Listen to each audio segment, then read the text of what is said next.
Ова зад мене е единствената градинка во општина Шуто Оризар, 8 април, која што со пожарот во 2017 година беше целосно уништена.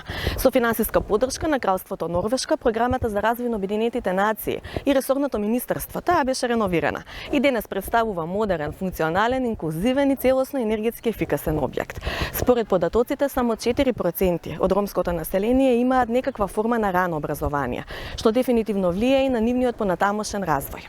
Вечерва во Агенда 35 зборуваме за предизвиците и битката против сиромаштија, како и проблемите со кои што се соочуваат нашите сограѓани повратници, со особен фокус на ромското население. Останете со нас. Во Агенда 35 ќе гледате: државата нема систем за дефинирање на тоа што значи граѓанин повратник, ниту воопшто знае колку вакви граѓани има. Видете како програмата за развој на Обединетите нации помага за решавање на предизвиците со кои се соочуваат овие граѓани, особено нашите сограѓани роми. Емигрираат цели семејства кои што при тоа по повратокот во земјата, при враќањето во нивната земја сваќаме дека поради долгиот престој надвор тие изгубиле да го дооформат нивното образование, но и децата губат веќе од училиштето што утре дента се соочуваме и они да ги имаат истите проблеми како што и нивните родители заради кои што они заминале во странство.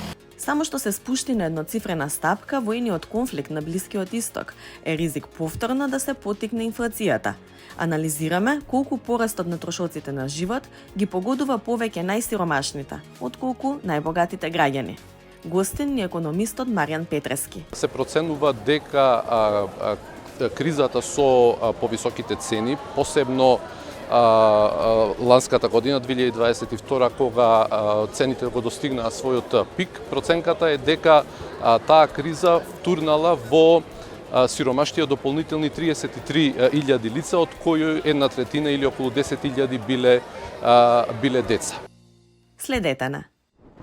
Во време на голема светска економска криза и на се поголема неизвестност, што ги погодува дури и оние со солидни примања, борбата со сиромаштија добива една друга димензија. Битката да се истурка месецот, некогаш и денот, станува предизвик за се поголем број граѓани од различни категории, но особено се на удар нашите сограѓани повратници, луѓе кои како припадници на ранливи категории отишле да живеат и работат во странство и потоа се враќаат во родната земја, повторно ранливи. Тука како дел од најранливата категорија се нашите сограѓани роми, а причините за тоа се повеќеслојни. Иако според познавачите, веројатно клучен проблем е нискиот степен на образование. Повеќе од половина од населението нема завршено ниту основна и нема стекнато вештини што се бараат на пазарот на труд. Учев до 4-то одделение и беше така нешто тоа време посиромашно да кажам. Образование доволно немав. И прокрај децата се заинтересирав дека имало и за мене исто. За деца битното ми е да му помогнам. Исто така и за вработување, и за возачка исто сакам, и за домашните задачи за децава. Токму овие приказни се суштината на акцијата што програмата за развој на Обединетите нации ја презема преку проект фокусиран на повратниците, за да им помогне на овие луѓе да си го најдат местото под сонцето во својата татковина преку успешна реинтеграција. Комплетирањето на основното образование е еден од најважните предуслови. Околу 30 на роми повратници се вклучени во часовите за комплетирање на основно образование во основното училиште Добре Јовановски во Прилеп. Училиште кое со поддршка на UNDP доби и ново спортско игралиште. Социјалната кохезија е клучна за успешна реинтеграција. Процесот на отпочнување на дооформување на образованието на возрасти во нашето училиште е во тек изминатиот период и ќе биде во трајање од 6 месеци до завршување на првиот циклус. Ја добивме таа можност да се вклучиме во проектот преку UNDP, за да му овозможиме на повратниците да го дооформат своето образование. Уште од самиот почеток на проектот имавме соработка со невладините, Рома Перспектив и Станица 5, па ги идентификувавме лицата кои треба да посетуваат настава во училиштето со нивна помош. Се одбраа 30 лица, После нивното тестирање беа вклучени 30 лица во самиот процес. Кандидатите кои посетуваат настава се вклучени во повеќе групи во училиштето, во одделенска и во предметна настава. Според нивото од проценката има предвиден распоред според кој ја следат наставата и наставниците си имаат цели кои ги усвојуваат и така преминуваат во наредно ниво на следење. Вакви часови се реализираат и во општина Штип, која заедно со Шуто Оризари исто така дел од овој проект. И таму повратниците имаат слични маки. Мене да стасува све, работа, документи, све у мој живот. Ја имам 5 деца. Дека сој на социјално, дека ќе испанам на крај. Ако не работиме и ако не донесеме дрва, што ќе јадеме? Нема што да јадеме. Проблемот е со школото. Имаме Боже школо во Гоце Доце во Штип, ромска паралелка. Моите вклучиња кога ќе се учат македонски, никогаш. Ставија ги 50 души у една стаја, само роми. Од Канцеларијата на програмата за развој на Обединетите нации во Скопје велат дека еден од клучните предизвици е што Македонија како држава нема податок колку точно лица се вратени, ниту пак има дефиниција кои се смета за повратник. Проектот има за цел да ги зајакне националните и локалните системи за поддршка при процесот на реинтеграција на повратниците. Работиме во 3 општини, пилот општини во Шуто Оризари, во Прилеп и во Штип. Поентата зошто овие 3 општини беа селектирани е врз основа на анализата која што ја правевме на самиот почеток од проектот, е дека голем процент на повратници се детектирани во овие 3 општини, но и голем процент од ромското население се детектирани како барачи за азил, но и при тоа тие биле и истите тие лица се враќаат во матичната земја. Веќе сме во 3-та година на имплементација од проектот, што е малтене и завршната фаза од имплементација. Веќе голем дел од активностите, значи го гледаат својот, да кажеме, импакт на терен. Така што во однос на целите на проектот, првенствено со нас со кој што се соочивме е дека кога ги правевме анализите, свативме дека не постојат конкретни податоци околу бројката на повратници. Единствено што е системски е бројката со која што располага Министерството за внатрешни работи на присилно повратени лица по процесот на барање на азил, но околу доброволно вратени лица кои што економски мигрирале во другите земји, а при тоа не успеале да се снајдат, значи се враќаат во сопствената држава, не го имаме тој податок околу лицата кои што се вратиле. Во однос на дефинирањето на кој се е повратник, и тука го гледаме исто како еден предизвик, но и за нас огромно поле на работа, бидејќи институциите немаат конкретна дефиниција околу статусот на повратник, затоа ние во рамките на овој проект соработуваме заедно како еден или од клучните партнери на Министерството за труд и социјална работа, кои што заедно со останатите локални чинители, но и национални институции разговараме околу тоа кој се и како треба да го дефинираме статусот повратник. Рамиќевиќ вели дека Министерството за труд и социјална политика има формирана национална платформа во која покрај невладините кои работат на прашањето со повратниците, вклучени се и донатори и имплементатори. Покрај UNDP, тука и Европската унија, Советот на Европа, Светската банка, кои заедно бараат дефиниција што многу ќе олесни работата. Што е тоа повратник? Во однос на локалните структури работиме на веќе постоечките локални економски совети, но и локални социјални совети кои што постојат од 2019 година, заклучно со измените во Законот за социјална заштита, требаше да се создадат такви локални економски социјални совети кои што покрај нивната задача и улога да се фокусираат на социјалните рандливи категории, успеавме, значи преку овие совети да се вклучи агендата на лицата повратници, односно кои се нивните проблеми, кои се нивните предизвици со кои што се соочуваат на локално ниво и истите да ги бидат адресирани, значи од аспект на стратегија, акцијски план и нормално со тоа да се обезбедат и финансии од локалните структури. Рамикевич вели дека голема помош им се невладините кои веќе активно работат на оваа проблематика на ниво на овие општини. Дознаваме дека не е само проблемот, не е само проблемот нивниот повраток дома од аспект на тоа дека остануваат без работа и нивното економско зајакнување. Поголем проблем е тоа што тие се враќаат без повторно решен статус на домување и без решен статус во однос на нивното образование, затоа што се соочуваме да емигрираат цели семејства кои што при тоа по повратокот во земјата, при враќањето во нивната земја, сваќаме дека поради долгиот престој надвор, тие изгубиле да го дооформат нивното образование, но и децата губат веќе од училиштето, што утре дента се соочуваме и они да ги имаат истите проблеми како што и нивните родители, заради кои што они заминале во странство. Овој проект се имплементира во 3 држави – Албанија, Србија и Кајнас. Во Северна Македонија тој за цел има системски интервенции. Еден од клучните успеси е што сега овие лица, во соработка со Агенцијата за вработување, се вклучени како посебна категорија на лица во Националниот оперативен план за активни мерки и политики, заедно со другите ранливи групи, како лица со попреченост, жени жртви на насилства, самохрани родители и слично. Со ваква поддршка на донаторската заедница, но пред се со посилен фокус на самата држава преку институциите на системот кон овие групи на граѓани, мислата на поранешниот генерален секретар на Обединетите нации Бан Ки Мун дека ние сме првата генерација како човештво што има можност да стави крај на сиромаштијата, има сериозна шанса да почне да добива и своја реализација. Народната изрека сиромавиот секогаш плаќа поскапо буквално е реалност во земјава во ера на висока инфлација.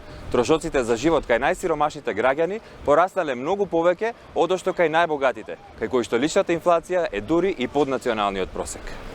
Во првите 9 месеци годинава, трошоците за живот на граѓаните им биле за 11,5% поголеми отколку истиот период лани. Меѓутоа, инфлацијата не сите ги погодила подеднако. Имајќи предвид дека најсиромашните граѓани, дури 85% од семејниот буџет го трошат на храна, каде што цените всушност најмногу пораснаа, произлегува дека нивната инфлација во истиот период била за 3% поени повисока отколку просекот во државата. Од друга страна, најбогатите дури и помалку го почувствувале поскапувањето на сопствениот џеб, бидејќи нивните трошоци за живот, според потрошувачката, пораснале 9,5%. Тоа значи дека разликата во зголемувањето на трошоците за живот меѓу најсиромашните и најбогатите граѓани е цели 5% поени. Ваквиот дисбаланс уште од лани довел до продлабочување на јазот меѓу најсиромашните и најбогатите, па така Джини коефициентот минатата година пораснал од 31,4 на 34,5, а поголемиот ценовен удар кај најранливите категории дополнително втурнал цела армија граѓани во сиромаштија.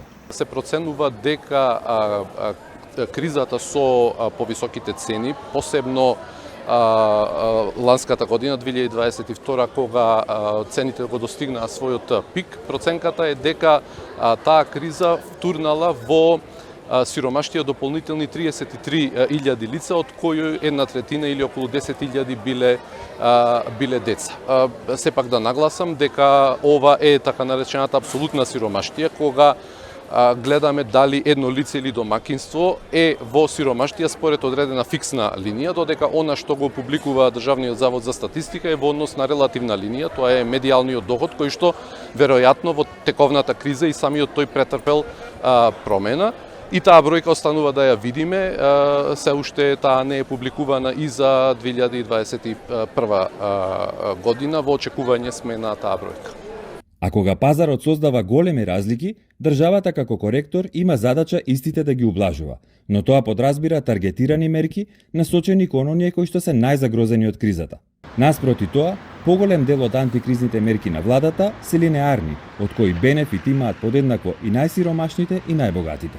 Така е, мерките во најголем дел беа линеарни, односно да кажам оние мерки кои што беа на страната на цените скоро ексклузивно беа линеарни, односно кога купувате производ кој што е со замрзната цена или замрзната маржа, таа цена е иста без разлика вие во која доходовна група припаѓате. Еден мал сегмент од мерките кои што ги нарекуваме доходовни беа таргетирани кон посиромашните домакинства, меѓутоа во обем тие беа драстично помали. Сега истото ова истражување кое што го спомнав прави и таква проценка и наодот е дека мерките гледано во целина придонесле да се заштити животниот стандард на населението во распон од 40 до 70%. Значи, товарот од кризата врз домакинствата ќе бил во оваа мера поголем доколку мерките не би постоеле. Значи не треба да има дилема дека мерките извршиле позитивен ефект и за тоа беа воведени, меѓутоа клучното прашање е она што вие го идентификувавте во вашето прашање, дали тие можеле да бидат повеќе насочени со цел да им се помогне на оние што имаат реална потреба, тоа се пониско доходовните домакинства, затоа што крајната цел е ние да го штитиме фискалниот простор, да не заборавиме дека мерките значат трошење на буџетските пари, кои што доколку не се случило или ќе сме завршеле со посилна фискална консолидација, понизок буџетски дефицит или ќе биле слободни за други попродуктивни, да кажам, намети. Годинава инфлацијата очигледно забавува, меѓутоа инфлацијските очекувања кај граѓаните не стивнуваат, а според последните проценки, притисоците сега се домашни, а не увезени. Солидно е забавувањето на инфлацијата, дури и базичната инфлација која ги исклучува компонентите на храна и енергија, сега има сличен раст како и базичната инфлација во еврозоната, што е еден добар показател. Меѓутоа, во целиот овој контекст битно е однесувањето на економските политики што ги спомнавте, затоа што она што се забележува е дека инфлацијските очекувања меѓу граѓаните се уште се подигнати и во најголем дел моментално инфлацијските очекувања произлегуваат од она што граѓаните го гледа летото, а тоа е еден, би рекол, повеќе вештачки раст на цените, кој што беше во голема мера движен од однесувањата на одредени чинители во синџирот на добавување. Тука ги вклучувам и производителите и трговците, но со посебен нагласок на трговците. И тоа, освен што креира инфлацијски очекувања, секако ја наведе и владата да размислува за мерки кои што сега ги имаме во сила. Значи, важно е во поглед на тие мерки, конкретно мерката за замрзнување на цените, да обстојат, значи не неопходно на долг рок, меѓутоа додека е потребно за да се смири таквото однесување од овие чинители кои што ги спомнав, и мислам дека е критично клучно да не се објавува кога таа мерка би престанала да постои, би престанала да функционира, односно тоа да го направи владата која ќе процени дека дошло времето, повторно со цел да се менаџираат инфлацијските очекувања, односно да се придонесе кон нивно смирување. Втор момент е секако останатото дејствување на владата на страната на фискалната политика. Значи, клучно е внимателно да се ракува со трошењето, посебно со трошењата во делот на платите, бидејќи гледаме дека инфлацијските очекувања генерираат и барања за раст на платите од различни сегменти, кои што се легитимни додека се во рамки на заштита на животниот стандард, меѓутоа се што излегува надвор од тоа, само ќе придонесе за одржување на инфлацијските очекувања на среден рок.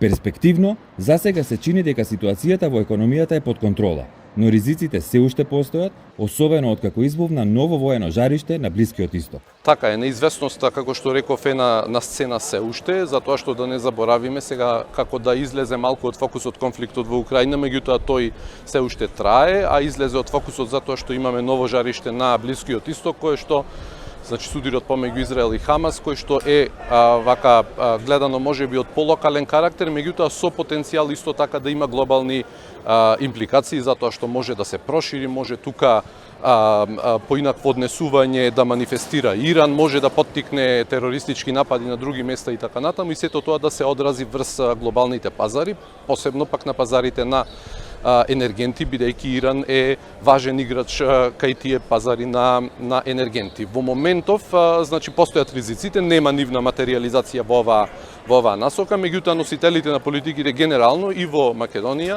треба да го држат погледот кон можноста оваа состојба да ескалира и да има импликации кои што ќе бидат важни за нас.